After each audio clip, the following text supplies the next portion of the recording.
Bonjour à tous. Aujourd'hui, on va parler d'un sujet très important et qui est très très fréquent en France ou lorsqu'on habite avec des goïms, ce qui est l'interdit de amiral et goy, c'est-à-dire de dire à un goy de faire un interdit pour moi pendant Shabbat. Il faut savoir que nos sages ont institué, ont fixé un interdit qui est de dire toute chose qu'un juif n'a pas le droit de faire, il n'aura pas le droit de le dire au goy de faire cette chose-là. Même quelque chose qui est interdit seulement par les Chachamim, c'est-à-dire que c'est pas la Torah qui l'a interdite de faire ça pendant Shabbat, c'est Chachamim qui ont interdit de faire cette chose-là pendant Shabbat. Même ce style d'action, je n'aurais pas le droit de dire à un goy de le faire pendant Shabbat, comme Shulchan Aruch l'écrit dans le Siman Shin Zayin, c'est Ifé.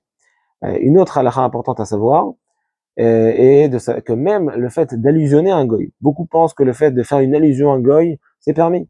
C'est savoir que c'est faux. Même le fait d'allusionner un goy, de manière générale, encore une fois, j'ai dit entre parenthèses qu'il y a des fois, oui, on pourra se servir du fait que je ne dis pas explicitement au goy de faire l'interdit pour pouvoir permettre. C'est dans des cas précis. Mais de manière générale, avant tout, il faut savoir que le fait d'allusionner au goy, de faire un interdit pendant Shabbat, et le goy de lui-même comprend et fait cette action pour moi, s'il l'a fait pour moi, c'est interdit de lui allusionner et de profiter ensuite de ce qu'il a fait pour moi.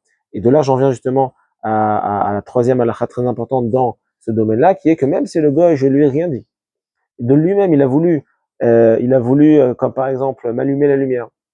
Une chose très fréquente, on est dans la cage d'escalier, on va pour monter dans la cage d'escalier, il n'y a aucune lumière, je précise bien.